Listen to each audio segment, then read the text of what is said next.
નમસ્કાર, સ્વાગત છે આપનું કચ્છ ઉદય ટીવી ન્યૂઝમાં। હું છું મોના ભાટિયા। તો સમાચારોની શરૂઆત કરીશું મુખ્ય સમાચારોથી।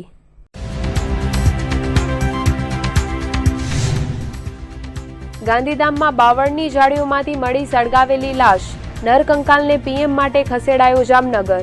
હતભાગીને સળગાવીને હત્યા કરાઈ હોવાની આશંકા। દયાપરમાં શોર્ટ સર્કિટને કારણે ગોડાઉનમાં લાગી આગ। ગોડાઉન પાછળની 2 દુકાનો પણ લપેટાઈ આગની ચપેટમાં। મીઠી રોહરના બેન્સામાં લાગેલી આગમાં 2 કર્મચારીના મોત। રાજસ્થાનના 120 મહિલા સરપંચ લેશે કચ્છની મુલાકાત। કચ્છમાં થયેલા વિકાસનું કરવામાં આવશે નિરીક્ષણ। મહિલા દિન નિમિત્તે આયોજન સંદર્ભે યોજાઈ બેઠક। ચાવડા રખાલની રક્ષિત જમીન સોંપાશે જંગલ ખાતાને। રખાલ આસપાસના ગ્રામજનોએ ચરિયાણ માટે માંગી છૂટ। સરકારશ્રી હાઈકોર્ટમાં જમીનનો કેસ જીતી જતા લેવાયો નિર્ણય। માંડવીના મોટી ભાડાઈમાં થતી ખનીજ ચોરી અટકાવવા માંગ। છેલ્લા 5 માસથી કરાઈ રહી છે બેફામ ખનીજ ચોરી। સ્થાનિક ગ્રામજનોએ મામલતદારને આપ્યું આવેદનપત્ર। પશ્ચિમ કચ્છમાં ઇન્કમટેક્સ અને ઈડી વિભાગ દ્વારા સર્ચ ઓપરેશન હાથ ધરવામાં આવ્યું છે। જિલ્લા ભુજ સહિતની પેઢીઓ પર તપાસ હાથ ધરાઈ હોવાના સમાચારો વહેતા થતા કરચોરોમાં ફફડાટ વ્યાપી ગયો હતો। પ્રાપ્ત માહિતી અનુસાર ભુજની એક કન્સ્ટ્રક્શન પેઢી પર ટીડીએસની તપાસ હાથ ધરવામાં આવી છે। તો ભુજ નખત્રાણા માર્ગ પરની એક કોટન જીજાંગ મિલ પર ઈડી અને આઈટી વિભાગ દ્વારા તપાસ હાથ ધરાઈ હતી। રાજકોટની વિજિલન્સ ટીમો દ્વારા તપાસ હાથ ધરવામાં આવતા કરચોરોમાં ફફડાટ વ્યાપી ગયો હતો। વિવિધ પેઢીઓ દ્વારા યોગ્ય રીતે દસ્તાવેજી કામગીરી કરવામાં ના આવતા તેની તપાસ હાથ ધરવામાં આવી હતી। તો ક્યાંક ક્રોસ વેરિફિકેશનની તપાસ પણ આઈટી વિભાગની ટીમે હાથ ધરી હતી। ગાંધીધામના રોટરી સર્કલ પાસે આવેલ દાદા ભગવાન ગ્રાઉન્ડ નજીક બાવળની ઝાડીઓમાં એક અજાણ્યા પુરુષનો સળગાવી દીધેલો મૃતદેહ મળી આવ્યો હતો। હતભાગીને કોઈએ હત્યા કરીને સળગાવી નાખવામાં આવ્યો હોવાનું મનાઈ રહ્યું છે। ત્યારે પોલીસે આ દિશામાં તપાસ હાથ ધરી છે। પ્રાપ્ત વિગતો અનુસાર બાવળની ઝાડીઓમાં નરકંકાલ હોવાનું પોલીસને જાણવા મળ્યું હતું, જેને પગલે પોલીસ કાફલો ઘટના સ્થળે દોડી ગયો હતો। પોલીસ દ્વારા તપાસ કરાતા હતભાગી પુરુષને સળગાવી નાખેલ અવસ્થામાં નરકંકાલ જોવા મળ્યો હતો।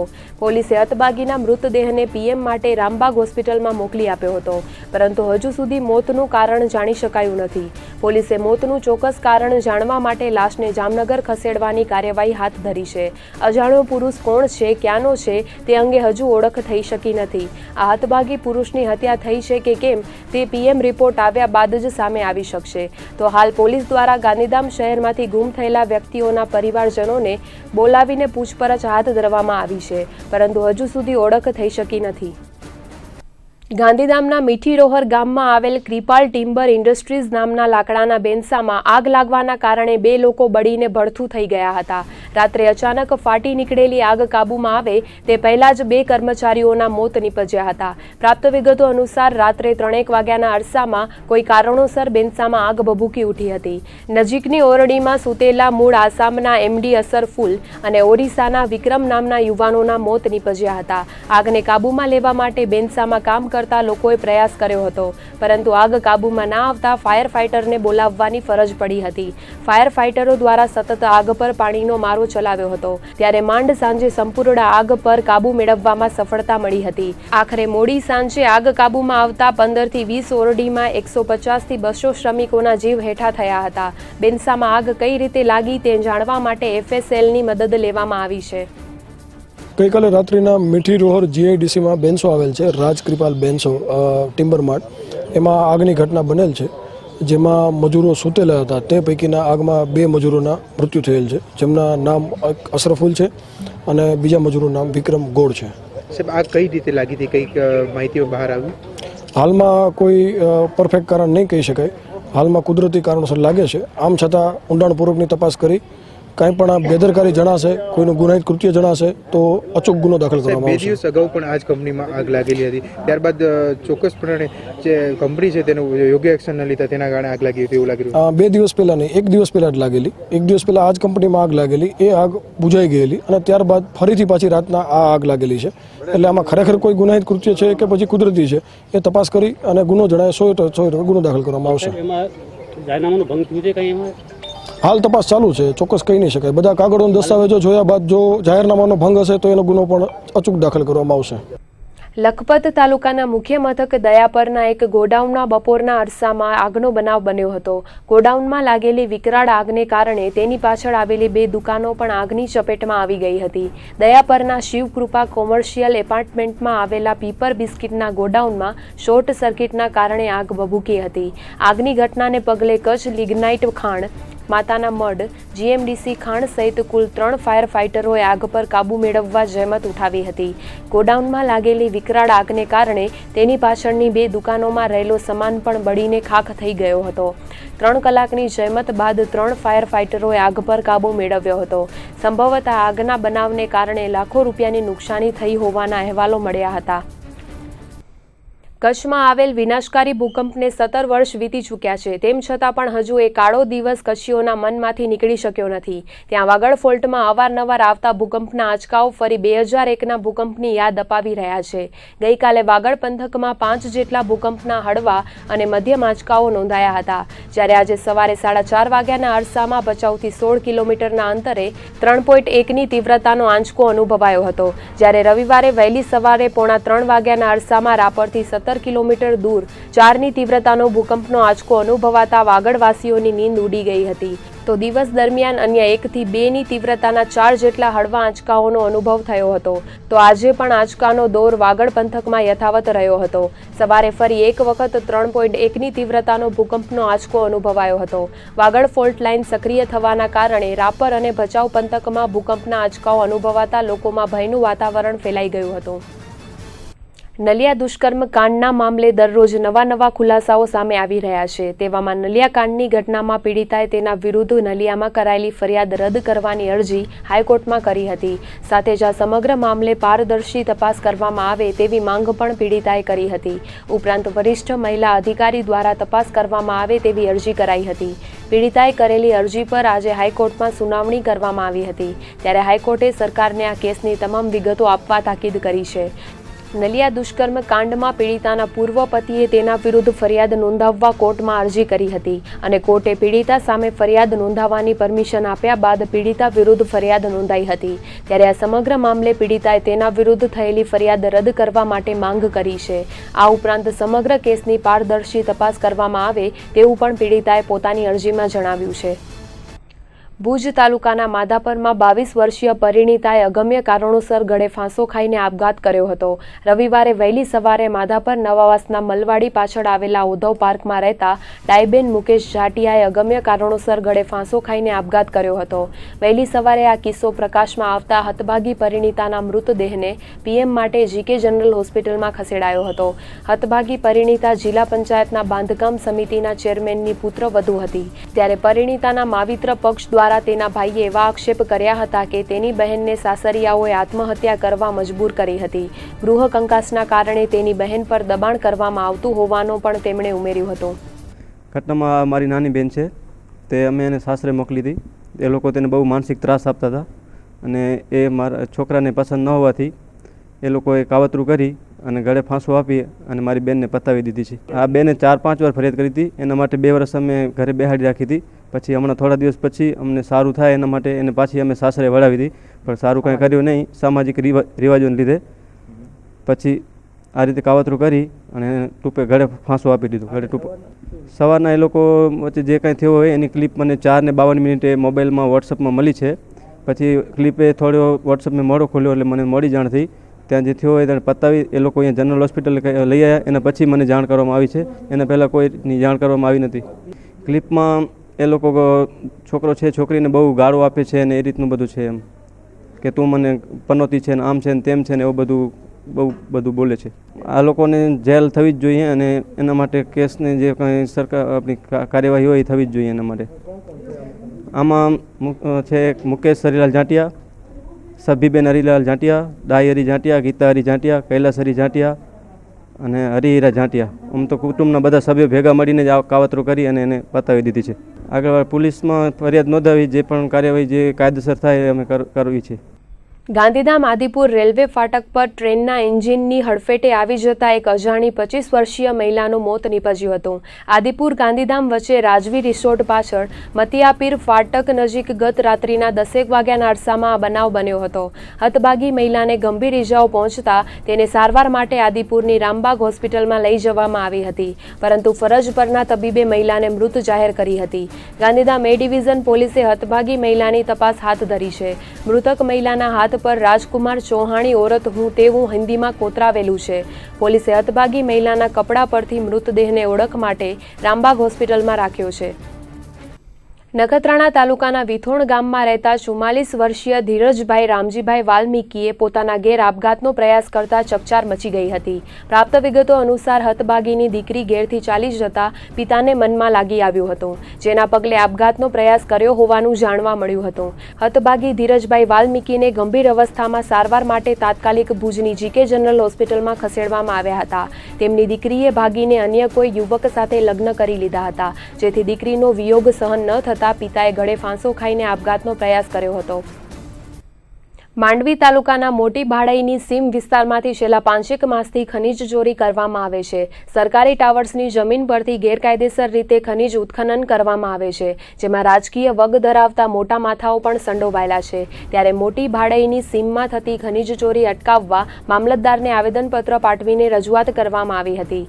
માંડવી તાલુકાના ગામ મોટી ભાડાઈની ઉગમણી સીમમાં આવેલ ટાવર્સ પૈકીની સરકારી જમીન પર છેલ્લા 4-5 મહિનાથી સતત ખનીજ ચોરી થઈ રહી છે. મોટી ભાડાઈની આ સરકારી જમીન પર ગેરકાયદેસર ખનીજ ચોરીમાં બેન્ટોનાઇટ માટી ખનીજ ચોરો દ્વારા કરવામાં આવે છે. આ ખનીજ ચોરીમાં રાજકીય વગ ધરાવતા મોટા માથાઓ સંડોવાયેલા છે, અને આ રીતે ધોરી ધરાર બેન્ટોનાઇટ માટીની ચોરી થતી હોય અને સરકારી જવાબદાર તંત્રને જાણ ન હોય તે અશક્ય છે. આ ચોરી પ્રકરણમાં જવાબદાર તંત્રના કેટલાક કર્મચારી અધિકારીઓ સંડોવાયેલા હોય તેવું જાણવા મળ્યું છે, જેથી આ ખનીજ ચોરો બેફામ રીતે ખનીજ ચોરી કરી રહ્યા છે, અને આજ સુધી હજારો લાખો ટન બેન્ટોનાઇટ માટી ગામની સીમમાંથી ગેરકાયદેસર રીતે ખનન કરીને ચોરી કરવામાં આવી છે.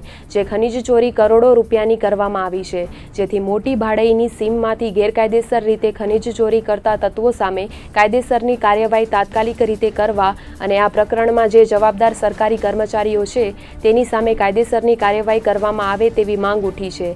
આ સંદર્ભે નાની મોટી ભાડાઈના ગ્રામજનોએ મામલતદારને રજૂઆત કરીને યોગ્ય કાર્યવાહી કરાય તેવી માંગ કરી છે. ત્યારે તંત્ર હવે શું કાર્યવાહી હાથ ધરે છે તે જોવું રહ્યું. ને અમે 4 દિવસ પહેલા પણ અહીંયા જોઈ ગયા છીએ, તલાટી, સરપંચ ને હું ને એના સિવાય બીજા પણ 1-2 જણા હતા ગામના. ત્યારે માલ પડ્યો તો આજે અત્યારે લગભગ માલ ઉપડી ગયો છે અહીંયાથી, બરાબર ને. આ ખોટી રીતે ચોરી થાય છે ને એના માટે સમજી લો પગલાં લે સરકાર શ્રી, એવી અમારી માંગણી છે, વિનંતી છે. અને અમારો આ મોટી ભાડાઈ નાની ભાડાઈ ગામનો જોઈન્ટ સીમાડો છે, અને એમાં આ સરકારી ટાવર્સની જમીન આવેલી છે, જેમાં છેલ્લા ઘણા સમયથી અહીંયા જે ખનીજ ચોરો છે એના દ્વારા સતત ખનીજ ચોરી કરવામાં આવે છે, અને એમાં સરકાર દ્વારા પણ કોઈ પગલાં લેવામાં નથી આવતા. થોડાક સમય પહેલાં અહીંયા જવાબદાર તંત્રના માણસો જોઈ ગયા છે કે અહીંયા ખનીજ ચોરી થાય છે, ખનીજ ખનન ચાલુ છે, અને કરોડોની માટી અહીંયાથી ઉપડી ગઈ છે, પણ આજ દિવસ સુધી કોઈ જવાબદાર સામે જે છે કોઈ જાતની કાર્યવાહી કરવામાં નથી આવી. અને એમાં એવો છે કદાચ તંત્ર પણ સામેલ હોય, એટલે જે આમાં સામેલ હોય એની સામે કાયદેસરની કાર્યવાહી થવી જોઈએ. ચોરી જ કરે છે કાયદેસરની. પહેલાં પણ આ લોકો કંઈક વચમાં 15 દી પહેલાં મૂકી દીધું હતું, વળી પાછું હમણાં ચાલુ કર્યું છે અને માલ કાઢી જાય છે. તો સરકાર તંત્ર એની સાથે છે કે એ ખોટું બતાવે છે કે અમે ચેક કરીએ છીએ, પણ હજી સુધી કંઈ કર્યું નથી. જેટલો માલ નીકળ્યો છે કરોડોના હિસાબે માલ આ લોકો ચોરી કરી ગયા છે. અને આની અંદર મોટા રાજકીય વ્યક્તિઓ છે, કોઈ નાનો વ્યક્તિ નથી. નકા આટલી બધી કેમ થાય? આ ગામની બહાર સીમ છે, ગામનાને કોઈને ખબર ન પડે, પંચાયતની સીમ છે, પંચાયત ચેક કરી જાય ને છતાં જો માલ ઉપડી જતો હોય તો એના ઉપર શું કરવું? એના ઉપર કેમ સરકાર કાર્યવાહી ન કરી શકે? એનો કાંઈ નિર્ણય તો હોવો જ જોઈએ ને. ગરીબ માણસોને કાંઈ મળતું નથી અને સરકારને ચોરી કરવાનો મોકો મળે છે અમુક માણસોને, એના માટે કરી અને કાંઈ પણ પગલાં લે એવી અમારી ખાસ ભલામણ છે. અગાઉ થઈ હશે પણ અમને એ બાબતે કોઈ જાણકારી નથી, અને આવી કોઈ બનાવ બનતો હોય તો રાત્રિ દરમિયાન જે આગેવાનો અથવા તો ગામ લોકોને જાણ થાય તેઓ અમને જાણ કરવામાં આવશે, તો ચોક્કસ આ દિશામાં આગળની કાર્યવાહી કરવામાં આવશે. સ્થાનિકે રહેતા હોય અને એ લોકોએ જો ધ્યાન હોય અને અત્રેનું ધ્યાન દોરવામાં આવ્યું તો અત્રેથી ચોક્કસ કાર્યવાહી કરવામાં આવશે. ભૂકંપ બાદ કચ્છ જિલ્લામાં થયેલ વણથંભિયા વિકાસની ગુંજ દેશના સીમાડાઓ વટાવીને વિદેશોમાં પણ વિખ્યાત બની છે. ત્યારે કચ્છમાં શહેરોથી લઈને ગ્રામીણ કક્ષાએ થયેલ વિકાસથી અન્ય રાજ્યોની મહિલાઓ વાકેફ થઈ શકે તે માટે કચ્છમાં થયેલ વિકાસનો સાક્ષાત્કાર કરવા રાજસ્થાનની મહિલા સરપંચો આજથી કચ્છની 2 દિવસીય મુલાકાતે આવી રહી છે. આ અંગેની વિગતો મુજબ વડાપ્રધાન નરેન્દ્ર મોદી ફરી એકવાર માદરે વતન ગુજરાતના પ્રવાસે આવી રહ્યા છે. ત્યારે 8મી માર્ચે સ્વચ્છ શક્તિ સપ્તાહ 2017નું સમાપન કરશે. મોદી 7 અને 8મી માર્ચે ગુજરાતના પ્રવાસે આવવાના છે. આ 2 દિવસમાં તેમના સંખ્યાબંધ કાર્યક્રમો આયોજિત કરાયા છે, જેમાં 8મી માર્ચે ગાંધીનગર ખાતે મહાત્મા મંદિરમાં યોજાનાર મહિલા સરપંચોના સન્માનનો કાર્યક્રમ વિશેષ બની રહેશે. આ ઉપરાંત મોદી સ્વચ્છ શક્તિ સપ્તાહનું સમાપન પણ કરશે. 8મી માર્ચે વિશ્વ મહિલા દિવસ છે અને દેશભરની 6000 મહિલા સરપંચોનું આ કાર્યક્રમમાં વડાપ્રધાન દ્વારા સન્માન કરવામાં આવશે, જે અંતર્ગત રાજસ્થાનની મહિલા સરપંચોનું પણ સન્માન થવાનું છે. રાજસ્થાનની 120 જેટલી મહિલા સરપંચો આજથી 2 દિવસીય કચ્છની મુલાકાતે આવી રહી છે અને કચ્છના 91 મહિલા સરપંચો અમદાવાદ જવાની છે. રાજસ્થાનની 120 મહિલા સરપંચો આજે સાંજે કચ્છ આવી પહોંચી હતી અને રાત્રિ રોકાણ કોડાય પુલ સ્થિત 72 જિનાલય ખાતે કરશે. આવતીકાલે 2 ગ્રુપોમાં વિભાજિત થઈને જિલ્લાના વિવિધ સ્થળોની મુલાકાત લેશે, જેમાં એક ગ્રુપ ધોરડો, કાળો ડુંગર, સફેદ રણ, સરહદ ડેરી તેમજ ભુજોડી સ્થિત હેન્ડીક્રાફ્ટ બજારની મુલાકાત લેશે, જ્યારે બીજું ગ્રુપ મુન્દ્રા પોર્ટ, પ્રાગપર ચોકડી સ્થિત અહિંસા ધામ તેમજ રામણિયા ખાતે લિજ્જત પાપડ બનાવતા મહિલા ગૃહ ઉદ્યોગની મુલાકાત લેશે. આ સમગ્ર આયોજન માટે આજે કલેક્ટર કચેરી ખાતે એક વિડીયો કોન્ફરન્સ યોજાઈ હતી, જેમાં ગ્રામ વિકાસના સચિવ જયંત રવિએ સમગ્ર આયોજનની સમીક્ષા કરી હતી, જેમાં collector Mukul Gandhi, DDO CJ Patel, ભુજના ઇન્ચાર્જ ડીવાયએસપી હિમકર સિંઘ, પૂર્વ કચ્છના એસપી ભાવનાબેન પટેલ અને ડીઆરડીએના પ્રોગ્રામ ઓફિસર એસપી જોશી સહિતના અધિકારીઓ ઉપસ્થિત રહ્યા હતા. હવે જે વાત આપણી છે અહીંથી મોકલવાના છે સરપંચો, આપણે 2 બસો મોકલવાના છીએ. એમાં 71 જેટલા સરપંચો અત્યાર સુધી નક્કી થયા છે અને બાકીના જે 20 જેટલા આપણા પદાધિકારીઓ જે બહેનો છે, જિલ્લા પંચાયત પ્રમુખ છે, તાલુકા પંચાયત પ્રમુખ છે, બીજા હોદ્દેદારો હોય, એ બધાને પણ જવાનું છે. એમના માટે બધા માટે થઈને 2 બસોની વ્યવસ્થા કરી છે. એમાં મહિલા પોલીસો પણ સાથે જશે, મહિલા અધિકારીઓ આપણા લાયજન તરીકે જશે અને એ રીતે બરાબર ચુસ્ત વ્યવસ્થા કરી છે અને સમયસર આપણે પહોંચાડવાના થાય છે. એટલે રાત્રે 7 તારીખે રાત્રે બસોને ઉપાડશું અને સવારે ત્યાં અમદાવાદ પહોંચશે. એટલે અમદાવાદ એમને પહોંચીને એમના નાવા ધોવાની વ્યવસ્થા, નાસ્તાની વ્યવસ્થાઓ પણ કરવામાં આવી છે અને ત્યાંથી એ લોકો મહાત્મા મંદિરમાં જશે 10 વાગ્યાની આજુબાજુ અને ત્યાં એનું એક્ઝિબિશનની મુલાકાત લેશે, પછી જમશે અને પ્રોગ્રામ એટેન્ડ કરીને સાંજના ત્યાંથી પરત થશે. રાત્રે ફરીથી પાછા અહીંયા આવશે. એટલે એક બસ આપણે ભચાઉ ખાતેથી ઉપાડીશું અને એક બસ આપણે અહીંયા ભુજ ખાતેથી ઉપાડીશું. એટલે ભચાઉમાં આપણે રાપર, ભચાઉ, અંજાર, ગાંધીધામના જે સરપંચો છે એમને બેસાડશું અને અહીંથી આપણે જે અબડાસાના, માંડવી, મુન્દ્રા, નખત્રાણા, લખપત અને ભુજ, એ બધાને આપણે ભુજ ખાતેથી તાલુકા પંચાયતથી રવાના કરવામાં આવશે. રાજસ્થાનમાંથી મહિલા સરપંચો એ આપણા કચ્છ જિલ્લાની મુલાકાતે આવવાની છે. અંદાજે 100 થી 120 જેટલી મહિલા સરપંચો મુલાકાતે આવશે. આ લોકોને આપણે 2 રૂટમાં અલગ અલગ ડિવાઈડ કરી અને એક રૂટ છે એને આપણે ધોરડો, કાળો ડુંગર વગેરે આપણે અને તથા આપણું જે રામાણિયા બાજુ છે, લુડિયા ગામની આપણે મુલાકાત લેવાના છીએ. જ્યારે બીજો રૂટ છે એને આપણે રામાણિયા અને મુન્દ્રા પોર્ટ એની આપણે મુલાકાત લેવડાવવાના છીએ. આ બંને જે રૂટ છે એ રૂટમાં આપણે કચ્છ જિલ્લાની અંદર એ લોકોને જે અગત્યનું આપણું હેન્ડીક્રાફ્ટ અને એ સિવાયની અન્ય જે પ્રવૃત્તિઓ છે એ બધી પ્રવૃત્તિઓ આપણે એમને બતાવવાના છીએ અને બપોરે એમના લંચ પછી આપણે એમને પાછા ભુજોડી ખાતે પણ એમને ભેગા કરવાના. આ જે વ્યવસ્થા છે એ વ્યવસ્થાની અંદર આપણે જે બહારગામથી, બહારના રાજ્યોમાંથી સરપંચો આવનાર છે એ દરેક બસ દીઠ આપણે એક લાયઝન ઓફિસર એ વત્તા એની સાથે મદદમાં બીજા 3 થી 4 અધિકારી અને કર્મચારીઓ મૂક્યા છે. એ લોકોની સુરક્ષા અને સલામતી માટે દરેક બસની અંદર 2 મહિલા કોન્સ્ટેબલ પણ રહેશે અને આ મહિલા કોન્સ્ટેબલ છે એ લોકોને છેક મહાત્મા મંદિરથી પણ એમના મહેસાણા ખાતેથી આવે છે ત્યાં સુધી આપણે એમને મૂકનાર છે. આ સિવાય સમગ્ર જિલ્લાનું વહીવટીતંત્ર છે એ આખા વહીવટીતંત્ર આ જે પ્રોગ્રામ છે એ પ્રોગ્રામની અંદર આપણે એમને સામેલ કરેલું છે. જિલ્લા આંકડા અધિકારી કચેરી દ્વારા આંકડાકીય માહિતીઓ એકત્ર કરવાની કામગીરી સંગીન બનાવવા માર્ગદર્શક સેમિનાર યોજાયો હતો, જેમાં વિવિધ આંકડાકીય માહિતીનું મહત્વ સમજાવવામાં આવ્યું હતું. આંકડા અને અર્થશાસ્ત્ર વિભાગની કચેરીના સંયુક્ત નિયામક રાકેશ આર પંડ્યા દ્વારા માર્ગદર્શન આપવામાં આવ્યું હતું. જિલ્લા પંચાયતના કોન્ફરન્સ હોલમાં વિવિધ ખાતાના અધિકારીઓને આંકડાકીય માહિતી અંગે સમજણ આપવામાં આવી હતી, જેમાં આંકડાકીય માહિતીનું મહત્વ શું છે, કઈ રીતે આંકડા એકત્રિત કરવા, યોગ્ય સમય મર્યાદામાં માહિતી મેળવીને ઉચ્ચ સ્તરે મોકલવાના ફાયદાઓની વિશેષ સમજણ આપવામાં આવી હતી. આંકડાકીય કામગીરીને સંગીન બનાવવાના હેતુથી આ કાર્યક્રમ યોજાયો હતો, જેમાં સંયુક્ત નિયામકે કચ્છ ઉદય સાથેની વાતમાં કહ્યું હતું કે યોગ્ય રીતે અને સમય મર્યાદામાં આંકડા એકત્ર કરવાની કામગીરી થાય તો તે પ્રમાણેની અસરકારક યોજનાઓ બનાવવામાં સરળતા રહે છે અને લોકોને આ યોજનાઓનો પૂરતો લાભ મળે છે. ત્યારે તાલુકા વિકાસ અધિકારી, ગ્રામ સેવકો, તલાટીઓ, વિવિધ શાખાઓના આંકડા અધિકારી, કર્મચારીઓને સાંજે માહિતી અપાઈ હતી.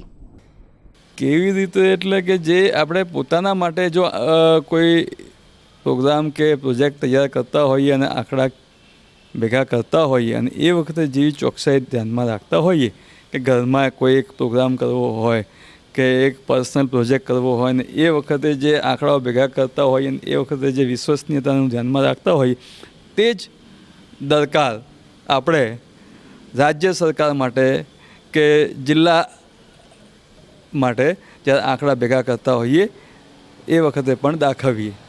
લાભદાયક તો ડેફિનેટલી રહેવાના જ, કારણ કે હાલ એ લોકો જે આંકડા ભેગા કરે છે તો આંકડા ભેગા કર્યા પછી એમાંથી શું બને છે કે એ ક્યાં સુધી પહોંચે છે કે એનું શું ઇમ્પોર્ટન્સ છે, એની અગત્યતા શું છે એ હજુ એમને ઘણાને ખબર ન હોય. જો એમને ખબર પાડવામાં આવે કે એ જે આંકડા એકત્રિત કરે છે એનું મહત્ત્વ કેટલું છે, કેટલા અંશે એ ઉપયોગી થઈ પડે છે, કયા લેવલ સુધી, કઈ કક્ષાએ એનો ઉપયોગ થાય છે, જો એની જાણકારી મળે તો ચોક્કસપણે એ લોકો એમના કામમાં થોડા સજાગ રહે. તાજેતરમાં જ ભુજના સંતોષી માતાના મંદિર નજીક આવેલ ભીલ જ્ઞાતિના સ્મશાનમાં ભુજ નગરપાલિકા દ્વારા સમાધિઓને નુકસાની પહોંચાડવામાં આવી હતી, જે અંગે આજે ભુજ નગરપાલિકાના વિપક્ષી નેતા અને નગરસેવકો દ્વારા કલેક્ટરને આવેદનપત્ર પાઠવવામાં આવ્યું હતું. આવેદનપત્રમાં જણાવાયું છે કે ભીલ જ્ઞાતિના સ્મશાનમાં તોડફોડ કરીને ગેરકાયદેસર પ્રવેશ મેળવીને ધાર્મિક ભાવનાઓને ઠેસ પહોંચાડવામાં આવી છે, જે અંગે યોગ્ય કાર્યવાહી કરવામાં આવે તેવી માંગ કરાઈ હતી. શનિવારે વિપક્ષી નેતા રાજેન્દ્રસિંહ જાડેજાએ ભીલ સમાજના સ્મશાનની મુલાકાત લીધી હતી અને તેનાથી અવગત થયા હતા. નગરપાલિકા દ્વારા અહીં રોડ બનાવવામાં આવે છે, જે માટે જેસીપી અને લોડર દ્વારા સફાઈ હાથ ધરાઈ હતી, જેમાં 20 જેટલી ભીલ સમાજની સમાધિઓને તોડી પાડવામાં આવી હતી, જે અંગે સમાજની લાગણી દુભાઈ છે અને આ પ્રકરણને દબાવી નાખવાની તજવીજ પણ સત્તાપક્ષ દ્વારા કરાઈ રહી છે. ત્યારે કલેક્ટરને રજૂઆત કરીને વિપક્ષ દ્વારા જણાવાયું હતું કે નગરપાલિકાના ચીફ ઓફિસર આ કેસમાં સંડોવાયેલા સત્તાધીશો વિરુદ્ધ ફરિયાદ નોંધાવે તેવી માંગ પણ કરાઈ છે. જો આ અંગે કોઈ યોગ્ય કાર્યવાહી કરવામાં નહીં આવે તો વિપક્ષે ફોજદારી ફરિયાદ નોંધાવવાની ચીમકી પણ ઉચ્ચારી છે. આવેદનપત્ર દ્વારા રજૂઆત કરવામાં આવી છે કે નગરપાલિકા એક બાજુ આ રોડની મંજૂરી આપે છે, કારોબારીની અંદર આ રોડને વર્ક ઓર્ડર આપવામાં આવે છે, તો આવી રીતે જો વર્ક ઓર્ડર આપવામાં આવતો હોય એ તમારી આ નજર સમક્ષ છે કે આવી રીતે ભુજ નગરપાલિકાએ આ વર્ક ઓર્ડર આપ્યો છે.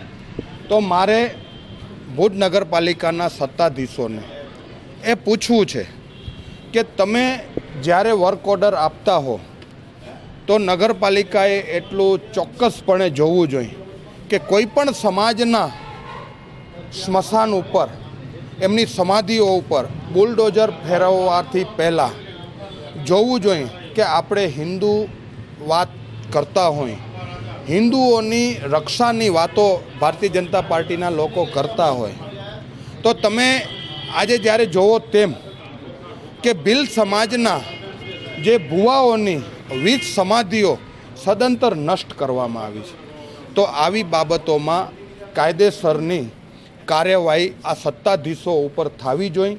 આવા સત્તા ઉપર બેસીને જો આવા ખોટા નિર્ણયો લઈ અને જૂની જગ્યાઓને નષ્ટ કરવામાં આવે એ અતિ દુઃખની બાબત છે અને અમે કલેક્ટરશ્રીને આવેદનપત્ર સાથે કહેવામાં આવ્યું છે કે નગરપાલિકા દ્વારા આ બધી બાબત ઉપર ફોજદારી કેસ થવો જોઈએ. કચ્છ જિલ્લામાં 5 પ્રવાસન સ્થળોનો વિકાસ કરવામાં આવશે, જેમાં પ્રવાસન વિભાગ અને આયોજન મંડળ દ્વારા 16 કરોડ 17 લાખના ખર્ચે ઐતિહાસિક અને ધાર્મિક સ્થળોનો વિકાસ થશે. આ 5 સ્થળોની સાથે હાજીપીરની દરગાહનો પણ વિકાસ કરાય તેવી માંગ કચ્છ જિલ્લા લઘુમતી કોંગ્રેસના પ્રમુખ દ્વારા કરાઈ છે. પ્રવાસન વિકાસ માટે કચ્છના ધોળાવીરા, ધીણોધર થાન જાગીર, માતાના મઢ, લખપત અને જેસલ તોરલની સમાધિના વિકાસ માટે સર્વે કરીને આયોજન ઘડાઈ રહ્યું છે. ત્યારે આ સ્થળોની સાથે કચ્છની પ્રખ્યાત હાજીપીરની દરગાહનો પણ વિકાસ કરવામાં આવે તેવી માંગ ઉઠી છે. આ માટે કચ્છ જિલ્લા કોંગ્રેસ લઘુમતી સેલના પ્રમુખ રફીક મારાની આગેવાની હેઠળ કલેક્ટરને રજૂઆત કરવામાં આવી હતી. ઐતિહાસિક અને ધાર્મિક સ્થળ તરીકે પ્રખ્યાત હાજીપીરની દરગાહ કચ્છની કોમી એકતાનું પ્રતીક છે. દેશભરના લાખો શ્રદ્ધાળુઓ અહીં માથું ટેકવવા માટે આવી રહ્યા છે. ત્યારે આ સ્થળનો પ્રવાસન વિકાસ કરાય તેવી માંગ ઉઠી છે. હાજીપીરના વિકાસ માટે અનેક સંસ્થાઓ અને પ્રવાસીઓ દ્વારા રજૂઆત કરવામાં આવી છે, પરંતુ સરકાર દ્વારા આ સ્થળના વિકાસ માટે ઓરમાયું વર્તન દાખવવામાં આવે છે. કચ્છ જિલ્લા ભાજપના પ્રમુખ કેશુભાઈ પટેલ પ્રવાસન નિગમમાં ડાયરેક્ટર તરીકે કાર્યરત છે. ત્યારે તેઓ આ સ્થળના પ્રવાસન વિકાસ માટે આગળ આવે તેમજ સાંસદ અને ધારાસભ્યો પણ હાજીપીરના પ્રવાસન વિકાસ માટે યોગ્ય રજૂઆત કરે તેવી માંગ કરાઈ હતી. સાથે જ જો હાજીપીરના વિકાસની માંગ પર ધ્યાન નહીં અપાય તો ભુજના ધારાસભ્ય અને સાંસદ વિનોદ ચાવડાની ઓફિસે ઘેરાવો કરવાની ચીમકી ઉચ્ચારવામાં આવી છે. આપણા કચ્છના 5 સ્થળો યાત્રાનો સમાવેશ કર્યા, તો અમારી રજૂઆત એ જ હતી કે 5 કરોડ આપણે સમાવેશ કર્યા અમે ખરેખર આવકારી છે. 16.5 કરોડ તો મારા ખ્યાલથી કમસે કમ 25-26 કરોડનો ગ્રાન્ટ ફાળવે તો બહુ સારી વાત કહેવાય. કેમ કે પ્રવાસીઓ આવે ને એ લોકોને સુવિધા મળે, બરાબર, યાત્રાધામ જગ્યાએ, તો એ લોકોને સારું રહે. એના પ્લસમાં એ રજૂઆત ખાસ હતી કે આપણા કચ્છની અંદર હાજીપીર કોમી એકતાના પ્રતીક કહેવા જઈએ આપણે. કેમ કે હાજીપીર બાબાની દરગાહ, જે હાજીપીરે ગૌઓની રક્ષણ માટે પોતાની બલિ આપી હતી, શહીદ થયા હતા, એવા હાજીપીર બાબાની દરગાહ જ્યાં ડેવલપિંગ નામે મીંડું જ છે, આમાં 5 જગ્યાઓ સમાવી, એમાં પણ 6ઠી જગ્યા એમણે સમાવી નહીં. તો અમારે જો દીધી હતી કે 16 કરોડ જે 25 કરોડ કરો એનાથી વધારે કરી ને પ્લસમાં એક્સ્ટ્રા થોડી હાજીપીર માટે ફાળવી ને હાજીપીરને ફાળો. આ છે એનાથી વધારી ગ્રાન્ટને હાજીપીરને ફાળો, જેથી ડેવલપ થાય. કેમ કે દર વખતે લાખો યાત્રાળુ આ હાજીપીરના દર્શને આવે. કચ્છમાં આવનાર વ્યક્તિ લગભગ હાજીપીરના દર્શને જાય છે. જે માતાના મઢ જાય છે એ વ્યક્તિ હાજીપીરના દર્શને જાય છે. એમાંથી એ લોકો રણોત્સવ જાય છે, ત્યાંથી એ લોકો માંડવી જાય છે, પણ હાજીપીરનું દર્શન પણ એ લોકો બધા કરે જ છે. તો અમારી ફક્ત એ જ વિનંતી હતી એ લોકોને કે આપ આ બધી જે 5 કરી એમાં એક વધારી ને ગ્રાન્ટ વધારીને હાજીપીરને પણ આ સુવિધા મળે, જેથી આનો લાભ થાય. ભુજના સામત્રા નજીક આવેલા ચાવડા રખાલની જમીન સંદર્ભે કચ્છના મહારાજા અને સરકાર વચ્ચે કેસ ચાલતો હતો. જે કેસ હાઈકોર્ટમાંથી સરકાર જીતી જતા અહીંની જમીન ફોરેસ્ટ ખાતા હસ્તક કરાઈ છે. ત્યારે ફોરેસ્ટની જમીનની ચરિયાણ માટેની છૂટછાટ આપવામાં આવે તેવી માંગ ઉઠી છે. રાજાશાહી વખતની ચાવડા રખાલ જાગીરની જમીન પર આસપાસના ગામડાઓના 1500 જેટલા માલધારીઓ પોતાના ઢોર ચરાવતા હતા, પરંતુ આ જમીન સંદર્ભે ચાલતા કેસમાં સરકારની જીત થયા બાદ અહીંની જમીન જંગલ ખાતાને સોંપાશે. ત્યારે આસપાસના ગ્રામજનો અને માલધારીઓએ કલેક્ટર કચેરીએ આવેદનપત્ર પાઠવીને એવી માંગ કરી હતી કે અહીંની રક્ષિત જમીન પર ઢોરોને ચરિયાણ માટે છૂટછાટ આપવામાં આવે. રાજાશાહી વખતથી માલધારીઓ આ ચરિયાણ જમીન પર ઢોર ચરાવે છે. આ રખાલની ફરતે આવેલા ગોળ પર, મેઘ પર, ભારાસર, માનુકવા, સામત્રા, નાંગિયારી, વાંઢાઈ, બિદડાપાદર, વિંગલિયા, રામપર વેકરા, સરલી, દહીસરા, વાડાસર સહિતના ગામોના 1500 જેટલા માલધારીઓના 50,000 જેટલા પશુઓ ચરિયાણ કરી રહ્યા છે.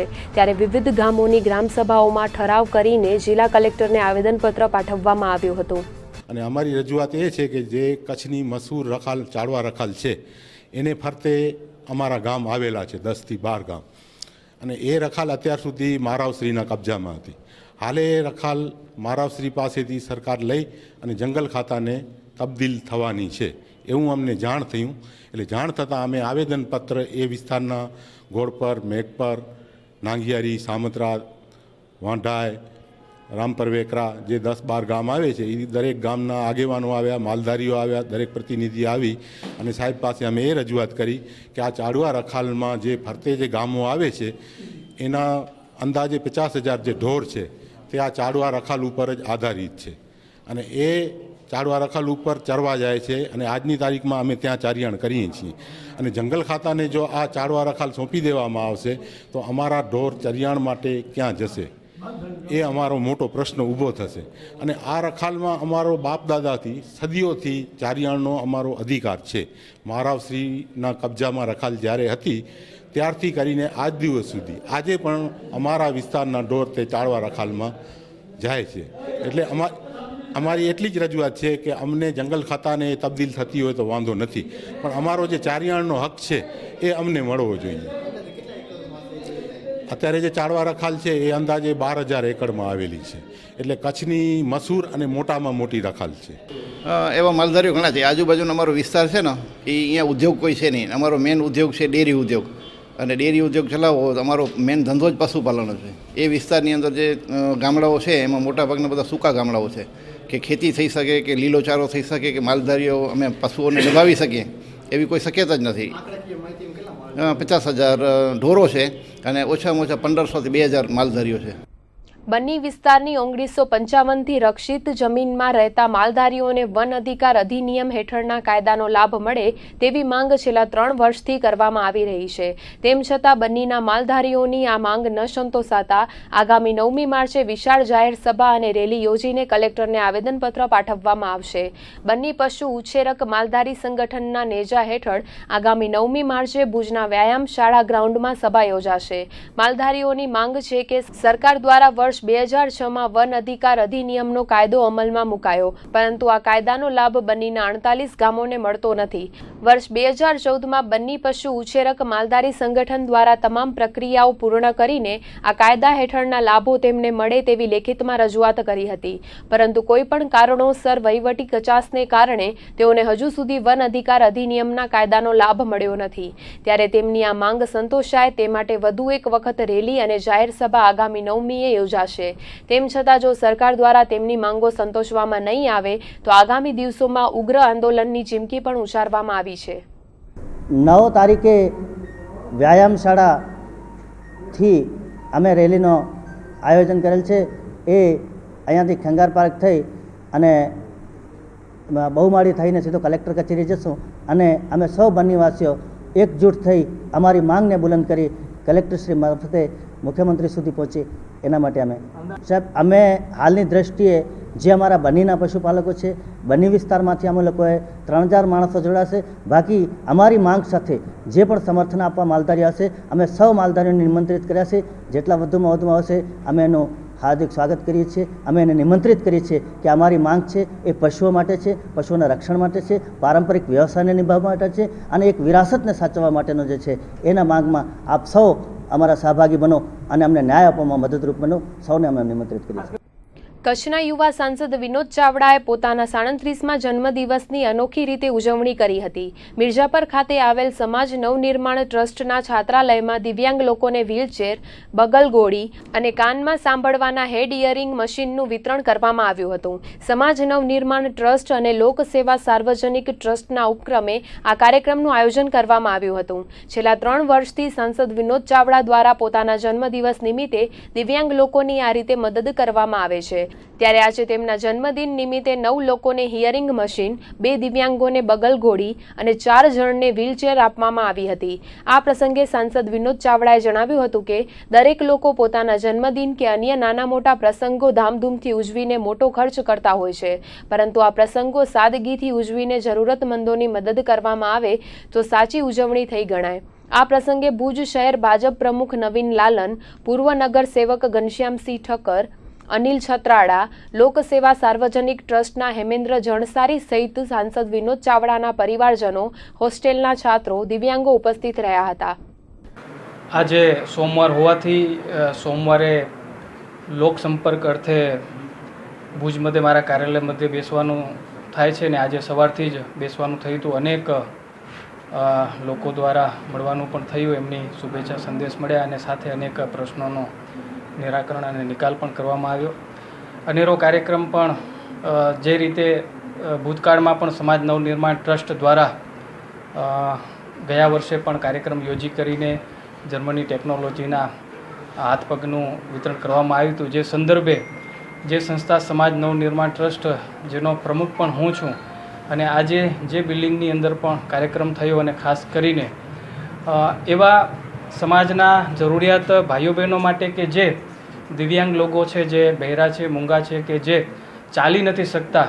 અને મારો આ સેવાનો પ્રકલ્પ રહ્યો છે. અને ખાસ કરીને આજે એવા લોકોને હિયરિંગ એડ અને બગલગોળી અને વ્હીલચેર અને એ ઉપરાંત પણ જરૂરિયાતમંદ જે પણ દિવ્યાંગ વિકલાંગ ભાઈ બહેનો છે એને હજી પણ અમારી પાસે કોઈ પણ એવી રજૂઆત આવશે તો જન્મદિવસ અંતર્ગત પણ અન્ય લોકોને પણ જોડી કરીને એક સાચા અર્થમાં દેશના પ્રધાનમંત્રીશ્રીનો એક સંદેશ કે દિવ્યાંગ લોકોને આપણે ઉપયોગી થઈ શકીએ અને સાચા અર્થમાં સમાજ જીવનની અંદર ઘણા બધા લોકો આજે પણ એમની જરૂરિયાત નાની હોય પણ એ નાની જરૂરિયાતથી પણ એમના જીવનની અંદર એમને ખુશિયાલી આવતી હોય છે.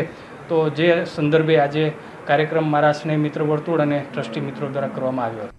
કચ્છમાં ધીમે ધીમે ઉનાળાની શરૂઆત થઈ રહી છે. ખાસ કરીને ભુજમાં તાપમાનનો પારો દિવસે ને દિવસે વધી રહ્યો છે. ઉનાળા દરમિયાન ગરમીથી રાહત મેળવવા માટે લોકો તરબૂચનો સહારો લેતા હોય છે. ઉનાળાની શરૂઆતની સાથે જ ભુજ માંડવી રોડ પર ઠેર ઠેર તરબૂચના ઠેલા જોવા મળી રહ્યા છે. વેપારીઓનું માનીએ તો અત્યારથી જ તરબૂચની ખરીદી શરૂ થઈ ગઈ છે. આ વેપારીઓ તરબૂચ કચ્છ સહિત ગુજરાત અને ગુજરાત બહારથી મંગાવે છે. નખત્રાણાના કનકપરમાં પણ તરબૂચનું વિપુલ પ્રમાણમાં ઉત્પાદન થાય છે અને આ વેપારીઓ કનકપરમાંથી દેશી તરબૂચ ખરીદવાનું પસંદ કરી રહ્યા છે.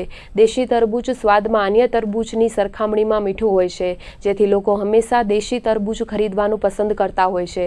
જ્યારે અન્ય તરબૂચ આ વેપારીઓ જામનગર, દ્વારકા અને બેંગ્લોરથી પણ મંગાવે છે.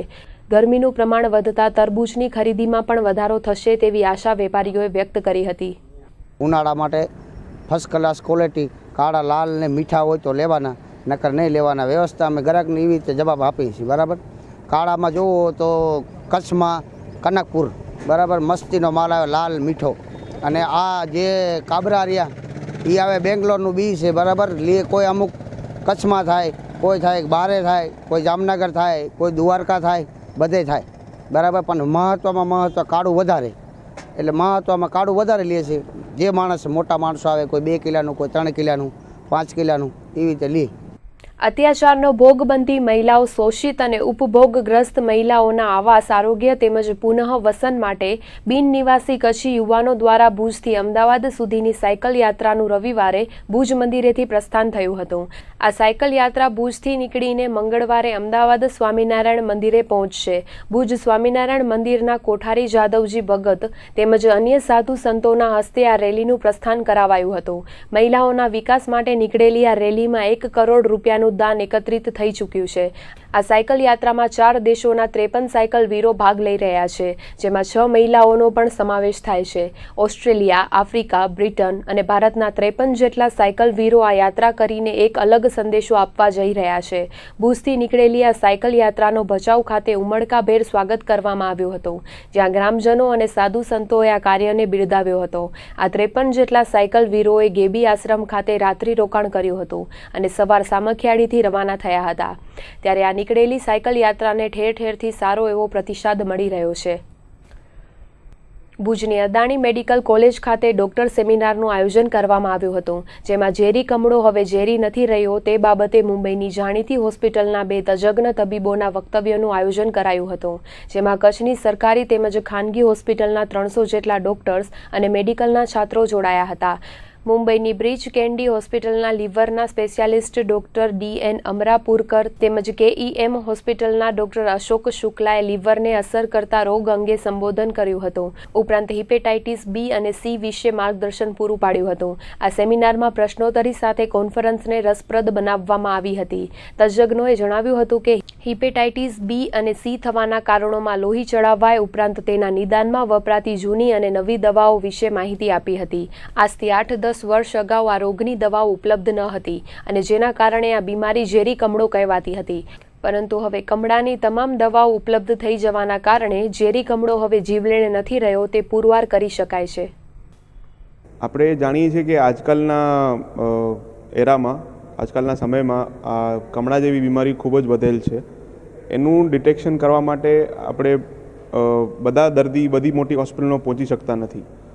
જ્યારે આ બધી ટેસ્ટ હવે નાના સેન્ટરમાં સારી રીતે ઉપલબ્ધ છે, ત્યારે આપણા ડૉક્ટરોને જો ખ્યાલ હોય કે આ પેશન્ટને ઇન્ફેક્શન હોય તો એને કેવી રીતે આગળ મોકલવું કે ન મોકલવું આગળની શું તપાસ કરાવવી, એ માટે આપણે કરીને એમને જે લોકલ લેવલે સારવાર મળી શકે અથવા આગળનું નિદાન મળી શકે એના માટે કરીને આ ખૂબ જ મહત્ત્વની બીમારી છે અને એ પેશન્ટને હેલ્થને ઇમ્પ્રૂવ કરવા માટે ખૂબ જ મદદરૂપ થાય પ્રેક્ટિશનરનો ઉત્સાહ ખૂબ જ જોવા મળી રહ્યો છે. બધા MBBS, MD, MS લેવલના ડૉક્ટર તથા આયુર્વેદ અને હોમિયોપેથિક એસોસિએશનના ડૉક્ટર્સ આવેલ છે. અમે દરેકને ઇન્વાઇટ કરેલા છે. ડેન્ટલ એસોસિએશનના ડૉક્ટર બી આવેલા છે, કેમ કે આ ટૉપિક એવો છે કે જે તમે સાદામાં સાદું લોહીનું સેમ્પલ લો અથવા મોટી ઓપરેશન કરો, બધાને અસર કરે છે. એટલે અમે આખા પ્રેક્ટિશનર જે ડૉક્ટરો કચ્છના લોકોની સેવામાં હાજર છે એમની નોલેજ ઇમ્પ્રૂવ થાય એના માટે અમે આ આયોજન કરેલ છે. મુન્દ્રાના બારોઈ રોડ પર સ્વામિનારાયણ સંપ્રદાયના નૂતન મંદિરનું કામ હાલ ચાલી રહ્યું છે. ગઈકાલે રવિવારે સ્વામિનારાયણ મંદિરના પ્રાંગણમાં બંધાયેલ વિશાળ શમિયાણામાં શાકોત્સવનું ભવ્યાતિભવ્ય આયોજન કરાયું હતું. આ પ્રસંગે ભુજ, અંજાર, માંડવી તેમજ કચ્છભરમાંથી આવેલા સંતોએ આશીર્વચન પાઠવ્યા હતા.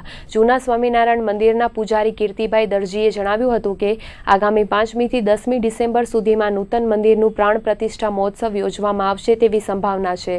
આ પ્રસંગે સદગુરુ महंत श्री धर्मनंदन दास जी, प्रेम प्रकाश दास जी, कोठारी स्वामी देव प्रकाश दास जी, जादवजी भगत, रापर, अंजार, मांडवी અને ભુજ સ્વામિનારાયણ મંડળના સંતોએ ખાસ ઉપસ્થિત રહીને આશીર્વચન પાઠવ્યા હતા.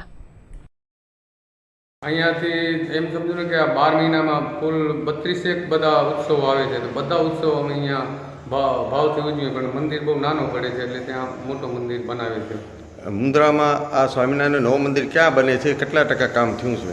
અત્યારે બારોઈ રોડ ઉપર SBIની સામે પારસનગરમાં મોટું મંદિર બની રહ્યું છે અને ત્યાં લગભગ 75% કામ પૂર્ણ થઈ ગયું છે અને જો ડિસેમ્બર 5, 6 થી 10 તારીખ સુધી એનો ઉત્સવ ને યજ્ઞ મોટે પાયે થવાનું છે. કાલે શાકોત્સવનો ઉત્સવ યોજાયો હતો. તો ભુજથી સંતો આવ્યા હતા. સદગુરુ મહંત સ્વામી ધર્મનંદન દાસ, પ્રેમ પ્રકાશ સ્વામી, કોઠારી સ્વામી દેવપ્રકાશ સ્વામી અને જાદવજી ભગત અને હાલ મંડળના સંતો અને માંડવી, અંજાર, રાપર બધા ગામના સંતો તથા સાંખ્યયોગી ભાઈઓ આવ્યા હતા અને આજુબાજુના વિસ્તારના સોસાયટી, આજુબાજુના ગામડાથી બધા હરિભક્તોએ શાકોત્સવના મોટે પાયે લાભ લીધો. તો આ હતા આજના કચ્છ ઉદય ટીવી ન્યૂઝ. ફરીથી મળીશું આવતીકાલે. ત્યાર સુધી અમને રજા આપશો. નમસ્કાર.